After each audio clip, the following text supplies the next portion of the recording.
Good afternoon, Wash U. With Thanksgiving just around the corner, we have tips on what to do if you're staying in St. Louis, an interview with none other than the First Lady of Wash U, Miss Risa Zwirling, a quick recap of Dance Marathon, and Thanksgiving football. Also, stay tuned for travel tricks for those headed home this weekend and for when we take to the Duck to ask Wash U students what they're grateful for. I'm your anchor, Nicholas Rule. And I'm your anchor, Elise Biayi. If you're staying in town, start off your Thanksgiving day by running the second annual Hungry Turkey 5K, which starts at 7:30 a.m. in downtown St. Louis. All runners are asked to donate canned goods or money to Operation Food Search. Additionally, the 30th annual Ameren, Missouri Thanksgiving Day Parade starts at 8:45 a.m. this Thursday, November 27th, from 7th Street and Market Street in downtown St. Louis. It is equipped with over 130 musical floats, displays, balloons, animal units, and marching bands. As always, Santa Claus will be present to wish everyone an early Merry Christmas. This weekend marks the end of the St. Louis International Film Festival. For the past 2 weeks, the city has been flooded with everything from Oscar candidates and art house gems to the best of world cinema.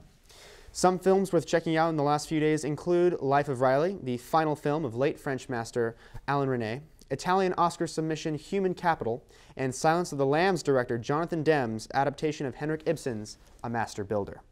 While there are a lot of really cool events happening in St. Louis this Thanksgiving weekend, you're a college student, and at the end of the day, if there's one thing a college student cares about, it's food. If you're staying in St. Louis this holiday season, never fear. We've compiled your 3 main options for feasting.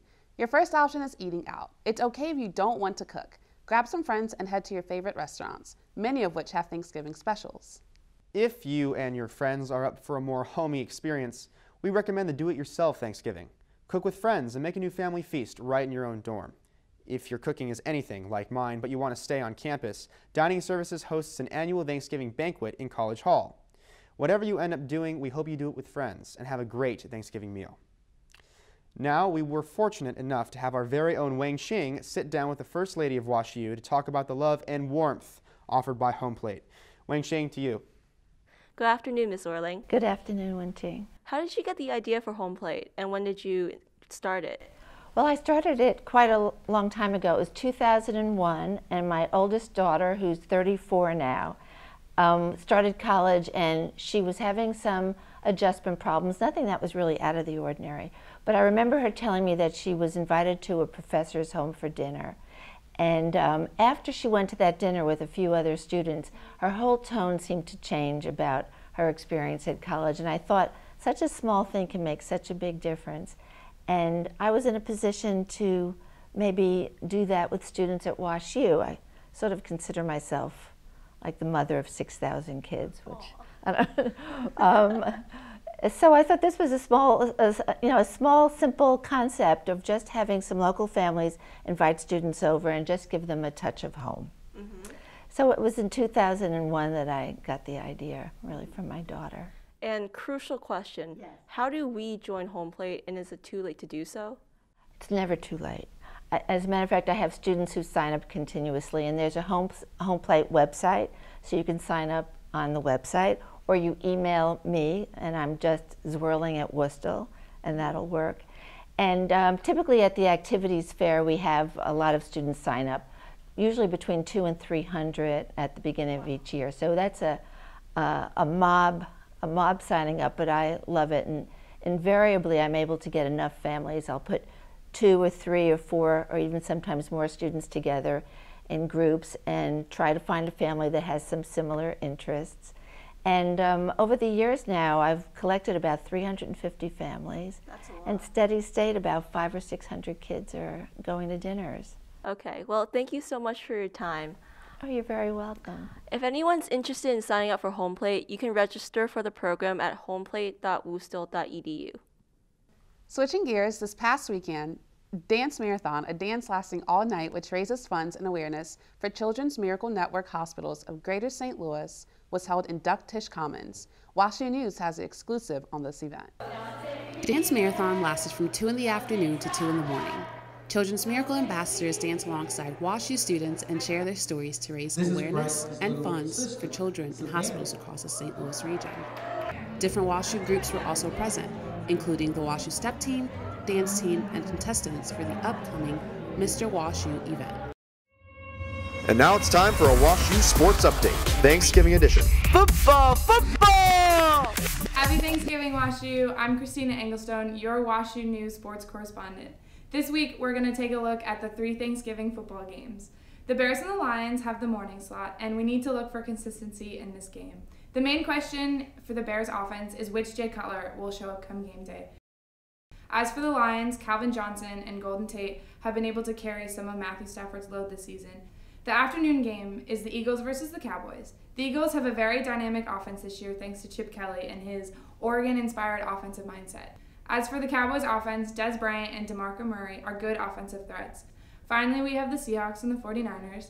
I'm personally a big Seahawks fan, so I'll try not to be biased, but the last time they played each other, the Hawks advanced to the Super Bowl and won, and the Niners were out. So although this is one of the newest rivalries in the NFL, it's also one of the biggest. Kaepernick is a scrambler and dangerous with his read options, but the 49ers will need to contain Wilson so he doesn't get large real estate on his scrambles. If Wilson is his usual self, the Seahawks have every tool to beat the 49ers.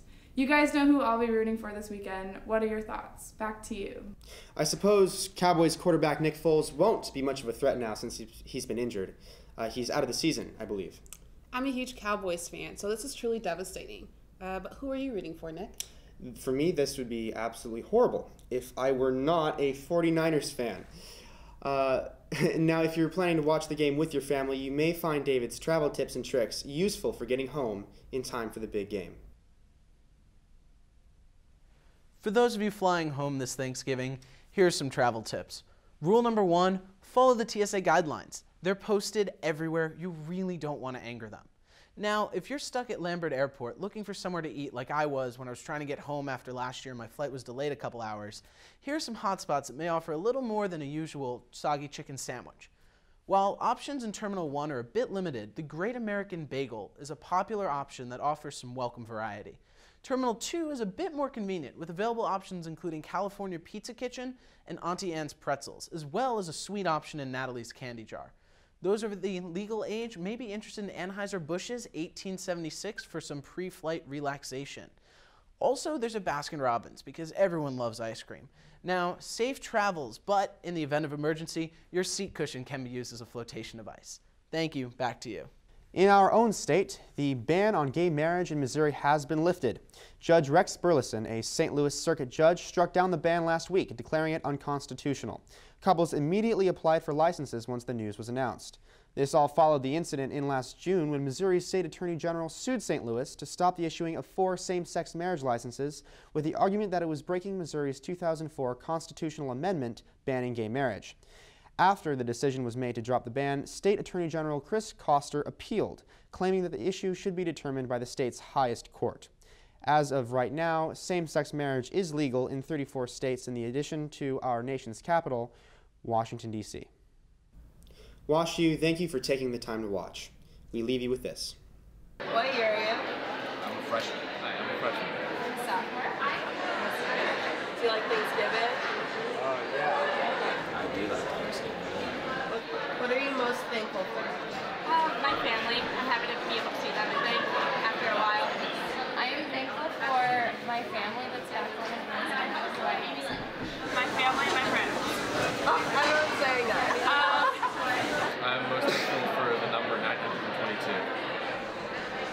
I'm thankful for my life, for sure. Can you explain that? Nah, I'm thankful for having caring people around me, people who I feel like care. I'm thankful I'm in good health, for my family, the brothers of Sigma Nu fraternity. I'm really thankful for all of my great friends here and my great support system. I'm most thankful for my family and friends. I'm grateful for thankful for people that I have to care about. That feels good. Nice. Novel answer.